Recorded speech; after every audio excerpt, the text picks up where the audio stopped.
We've literally built an entire economy of not just the United States, but the entire Western civilization on healthcare. And that's been a hidden reality for a long time. But for thousands of years, the real control of populations has been around their food. And we find ourselves in that same, if not amped up version now that we have 7 billion souls on the planet.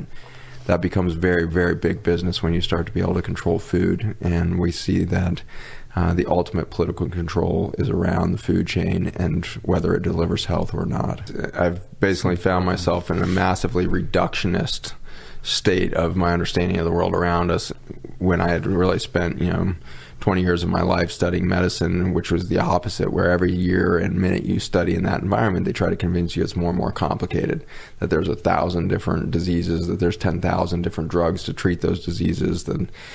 But in reality, what started to deconstruct that world was the realization that the cancer I was studying under the microscope when I was devising chemotherapy happened to be really the exact same process as an ulcer in the ankle of a diabetic patient. Again, sound totally disparate, but in the end, totally reductionist viewpoint is it's only one thing, which is chronic inflammation.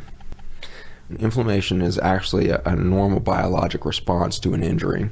If we have a chronic inflammatory epidemic in the world, which is a better definition than lots of diseases, then we must be overwhelming the immune system of all of the public for some reason at the same time. Sometime between 1982 and 2000, we did something to the environment to totally decimate the protection system of our immune systems. And the big tip-off to me in this process, here I am in the labs developing chemotherapy and is so buried down the rabbit hole of the pharmaceutical model.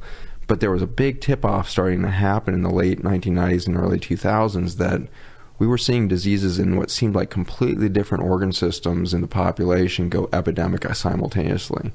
Examples of this was certainly autism that you mentioned earlier. We had 1 in 5,000 children with autism in 1975. Today we have, just 3 weeks ago, released the most recent data, 1 in 36 children with an autism spectrum disorder. And the big argument for a long time was, well, maybe we're just diagnosing and recognizing autism better, which is kind of laughable if you've ever sat with an autistic child. Here's a 5-year-old who can't speak, can't make eye contact, hits his head on the wall for a few hours a day to try to console his terror. We didn't miss that in 1975. This is not a diagnostic dilemma.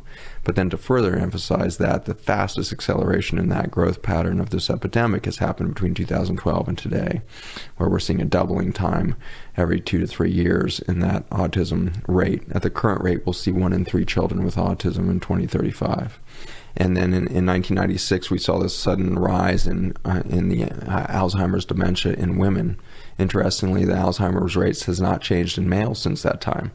But at the same time, 1996, we see this uptick and consistent linear growth parallel to that Alzheimer's track in women with Parkinson's in males.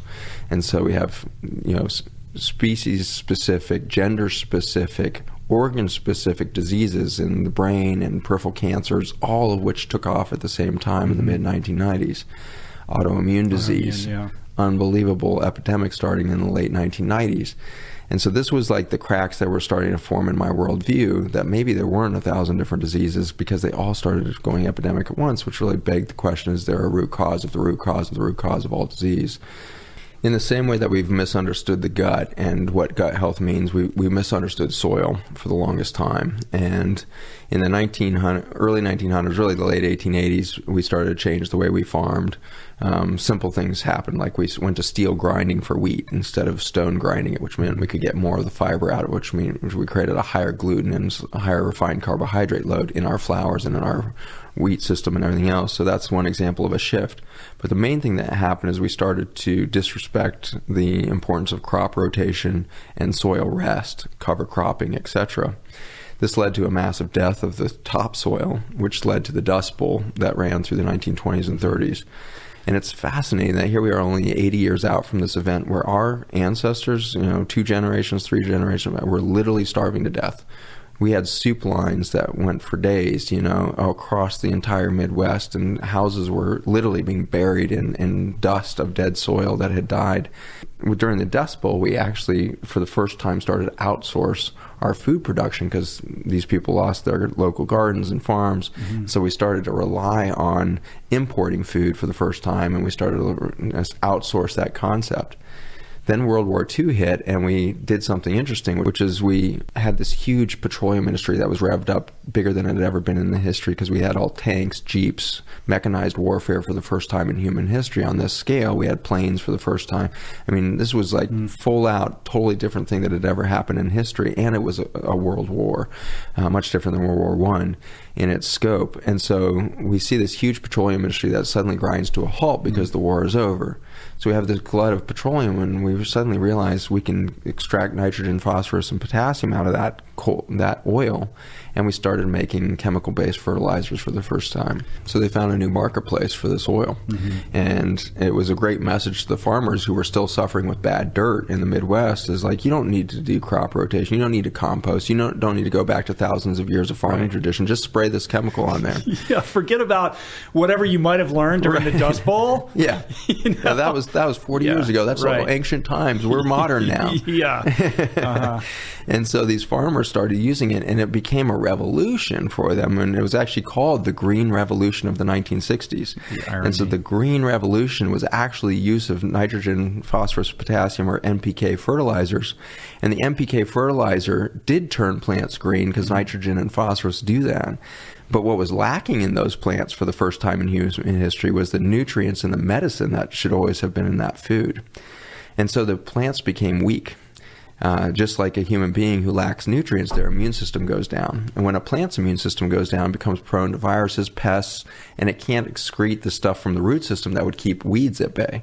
And so now the plants are getting attacked from the outside, if you will, and the chemical industry says, no problem, here's a new chemical weed killer, here's a pesticide. And so the farmers got themselves locked into this codependent relationship with chemical fertilizers, then chemical drugs for the plants to keep them alive despite a failing biology underneath the surface there. Right. Akin to taking a drug to deal with the symptoms of some ailments that you have that creates a whole battery of side effects that then require you to take another drug to deal with those. It's just an environmental version of that. It's exactly the same thing. And in fact, the drugs have been the same in a lot of ways. The main drug is antibiotics.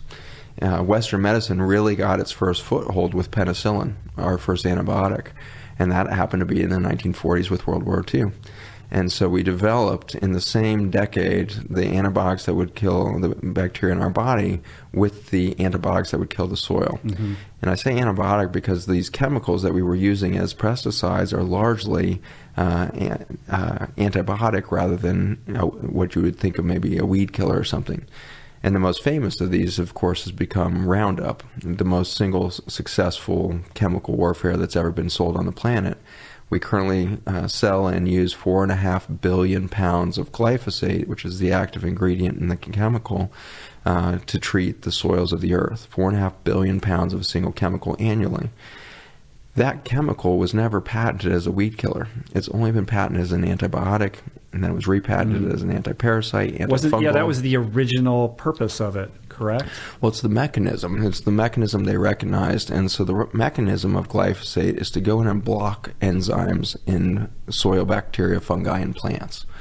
And that enzyme pathway is called the shikimate pathway, and it's important because it makes a number of the essential amino acids. Our bodies are composed of over 200,000 proteins, but we only have 20,000 genes. We have this pathetically dumb genome in the sense that a flea has 30,000 genes. So you're two-thirds as complicated as a flea at the gene level, which I find reassuring. If I can't find my keys or I'm having a bad day, I'm like, hey, I'm two-thirds as complicated as a flea. What are my real expectations here? But the reality is we're very simple at the genetic level, and yet we make over 200,000 proteins from a bunch of amino acids. There's 26 amino acids that will build those 200,000 proteins. Those 26 amino acids are just like the 26 letters of the English alphabet in the sense that the vast majority of those are useful, but not critical. But the vowels, these 8 vowels in our language, if you subtract one of those vowels, you can affect hundreds of thousands of words. The vowels in the amino acid vocabulary here are the essential amino acids, which if you start to tweak any of those 9, you're going to start to lose tens of thousands of protein structures in their functionality and in their unique form. And so those essential amino acids, not only are they important like the vowels, they also can't be made by the human body. So those 9 have to come from your food chain somewhere.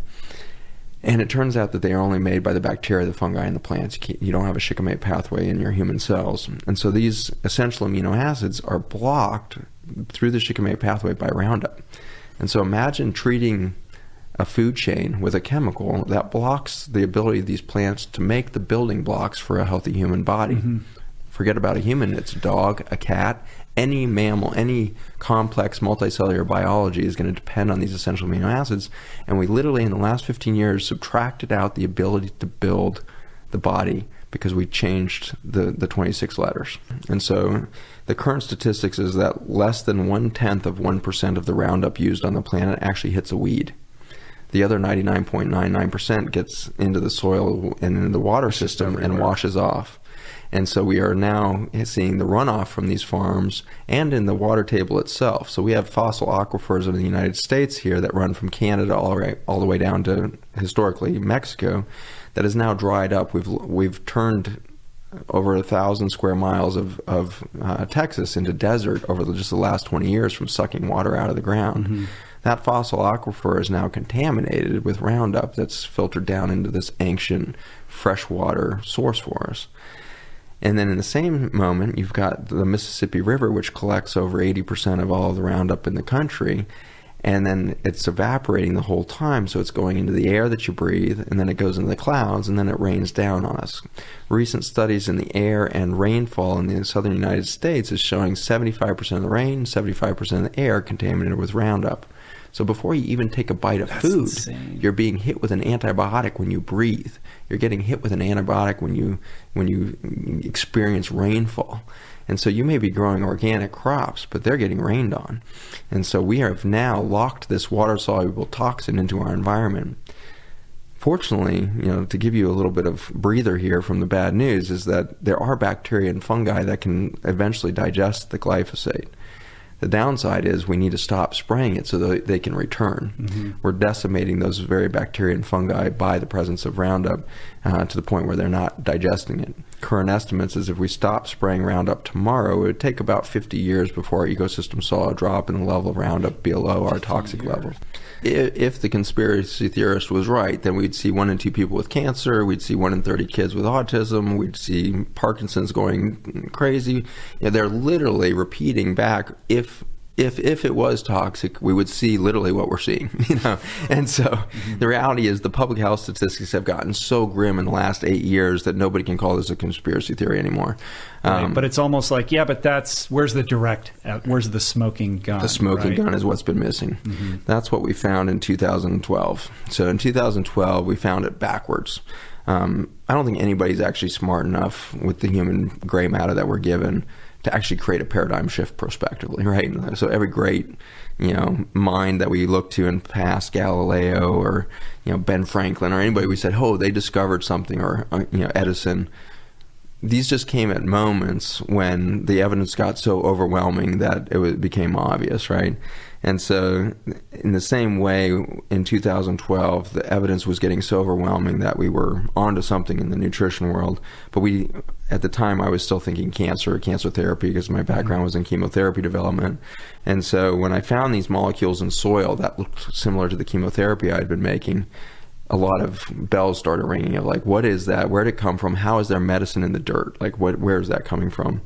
And within a few weeks of that discovery of those molecules, we found out that bacteria and fungi were making these specific shapes of these carbon molecules.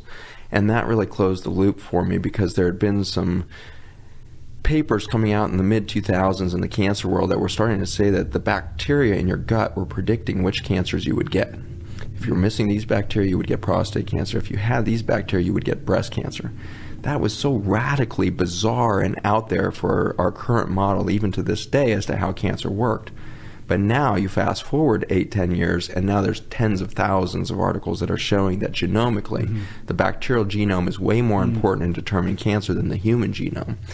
And so this reality was hitting. And so in 2012, when we discovered these chemicals that look a little like chemotherapy that are made by bacteria and fungi in the soil, it suddenly closed the loop of, oh my gosh, what if the bacteria in our gut is doing the same thing? What if the bacteria and the fungi are actually our best source of medicine for everything?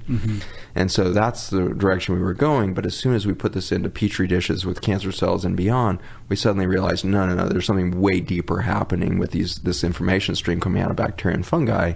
And it was my chief science officer, Dr. John Gilday. He's a PhD in genetics and cell biology, and he was the first to realize that we had put our finger on the glyphosate toxicity issue, is that this communication network from the bacteria and fungi was actually supporting the protein structure in our gut lining. And so it turns out that the gut is held together, these trillions of cells that make up that cellophane layer, by tight junctions. These are Velcro-like proteins that hold one microscopic cell to the next to create this coherent carpet. And he had recognized before this, and a number of other labs had started to publish, that glyphosate seemed to increase the permeability of this membrane. And nobody was really sure why yet. But we suddenly realized that if this bacterial communication network was in there, we couldn't injure the membrane. It became bulletproof to the glyphosate injury. And so in that journey, we started to really study glyphosate and its relationship to the human cells, because like you said, Monsanto's been swearing up and down that there is no harm to the human body because the shikimate pathway only exists in bacteria and fungi. Well, that may be true regarding that enzyme target, but the classic thing with any drug is it always has off-target effects, right? And so that's why drugs have side effects, is they don't actually go and do exactly what your doctor says it's going to go do. It's going to hit a bunch of the receptors and do other things. The side effects of glyphosate that are outside of the shikimate pathway is direct injury to the protein structure that holds your gut lining together. This would be bad news if that was it, but it turns out that every macromembrane in your body, the blood vessels that fuel your entire body with oxygen and nutrients, are held together with the same tight junctions. The blood-brain barrier that protects your peripheral nervous system and your brain, same tight junctions. The kidney tubules that are held together to detox your body, same tight junctions. And so what's happened as we've introduced a chemical that's directly toxic to this Velcro-like protein is we turn into leaky sieves on the front end, gut leak and nasal sinus leak. And so every time we breathe, every time we eat, we're starting to leak and our immune system gets overwhelmed. Then the blood vessels that are supposed to deliver either an immune response from peripheral or get nutrients to some distant space is also leaking. And so we're getting permeability of the blood vessels. Then you get to the blood-brain barrier. This is supposed to be the holy of holies. A peripheral nerve or the brain is supposed to be protected against everything in your blood, because even glucose, which is the main fuel for your brain, should not get into the brain in an unregulated fashion. It will damage the nerves. And so the holy of holies of the central and peripheral nervous system is being destroyed. And so if that's true, if glyphosate was really damaging that, then we should see a massive explosion in neurologic injury to children and adults starting in about 1996. And that's exactly when we see this steep increase happening in autism, Alzheimer's, Parkinson's, neurodegenerative conditions like MS, autoimmune diseases, and all the rest. I mean, all of this has sounded like a lot of bad news, but identifying a problem is so much of the solution, you know. And so now that we identify the problem, look, we've put into our food chain a chemical that deletes the ability to build a healthy human body. We've put into the food chain a chemical that deletes the medicine out of our food, which we didn't have time to talk about, but that same shikimate pathway makes the alkaloids, which are the medicinal features of our food, is deleted by glyphosate. So we build a diseased body, we build a food chain that doesn't have the medicine in it, and then we take away the most vital thing, which is this microcosm, macrocosm phenomenon you just talked about. So far I've been describing to you that we are losing the identity between the outside world and our immune system by the breakdown of these membranes. We get leak. That's literally taking away self-identity from the immune system, and so we get autoimmune disease where we're starting to react to our own body as if it was foreign. In the same way, at the macro level, I believe we're losing our self-identity as human beings as we start to leak. And we start to become majorly depressed, panic disorder. We start to get lost down these rabbit holes of doubt, insecurity, fear, guilt. We have spiritual crisis. We have relationship crisis that's on an epidemic level equal to cancer and beyond. The ability to stay in human relationships seems to be the most complicated thing that we could possibly endure right now. It's because we are literally losing self-identity at the cell level, because we are eating a chemical that breaks our self-identity at the cell level. a sickness happens and it results in an immune reaction and a healing process. I think that's what's happening to our society right now. We have a sickness and a disease on the planet of loss of self-identity and human consciousness of our purpose here, only to trigger the ultimate healing process, which is to realize that we're all one. We are all on one mission to find truth in ourselves and through one another. We are calling in community. We are going to overcome the isolation of our cell phone era. We're going to start to touch each other more. We're going to hug each other more because we have to. And that's a beautiful healing process that I already see afoot in the world around me. And I'm blessed to be able to go and speak all over the world right now. And I'm blessed in that journey to see humans changing their macro consciousness as they change their diet, as they change their nutrition, as they get in touch with their food chain, as they put bacterial and fungal communication networks back into their body. They come back 18 months later to my clinic and they'll say, "Doc, I just left my husband. He's been abusing me for 35 years and I finally realized I don't deserve that." And I left. And so a woman can in an instant suddenly realize, as her boundaries go up at the gut and at the blood-brain barrier, her macro boundaries of that's not spiritually and psychologically appropriate. I am me, I am important, I am loved, I don't need that kind of abuse in my life. In the same way, I'll have somebody walk in and say, "Doc, I just quit my job. I just started my company that I've been wanting to start for 30 years and wasn't confident enough to start, and I just realized I am ready, and I just did it." And so I have this goosebump experience over and over again, despite some of the tragedy that's in the talks that I give and the science that I now know. And I'm constantly seeing this bubbling up of human hope and human healing and consciousness coming on, and I take great hope in that. I take great excitement that if a few of us can become conscious and aware and awake right now, it has a ripple effect that is so quick, and it has to be quick, because one thing we can be certain with, no matter what background we come from scientifically or politically, we can agree that any society faced with 1 in 3 children with autism will collapse under a financial blow that is inescapable. And so we're about 16 years away from a sure, complete collapse of our financial status as a country, and yet we don't hear a single politician talking about it. Because why? Because the politicians are not the solution. You and I are the solution as consumers, and we are doing it already. The organic food movement, nobody predicted how successful it was going to be. 10 years ago, it was less than 1% of the food sold in the country, and now we're pushing it. We're up to maybe 4 or 5% in a lot of communities. If we can push that to 16%, these are numbers that were apparently leaked from Monsanto. In their marketing analysis, if the American food chain became 16% organic, Monsanto and chemical farming would lose its financial stability. Thank you for watching this episode of After School. I'm Dr. Zach Bush, and I'm just honored to be with the community. At the fabric of our nature is the message and capacity for regeneration. And fascinatingly, after the last 5 extinction events on the planet, there has been an explosion of life. Because in fact, the fabric of the genome, the fabric of biology as it is made, is that of adaptation and diversification. After every major extinction event, the level of stress within the genome inspires more creativity. It is not a demise, it is not a victim, it sees the opportunity for something more dynamic, more adaptive, and more resilient, and ultimately more intelligent. After that last great extinction, the world did not suffer back or struggle back to create the dinosaurs. Instead, Mother Nature envisioned the possibility of birds, mammals, humans. And here we walk the earth today. And we have triggered an extinction event through our extraction and our consumption because of our belief that we are separate from nature, that we need to control her, that we need to domineer her, and that we actually are some sort of manifest destiny towards her consumption. Changing that mindset and coming into alignment with Mother Nature will create a future that none of us can imagine. We could in fact be a part of that new adaptation of biology on Earth for a more intelligent, more diverse, and more explosively regenerative future. I look forward to being there with you.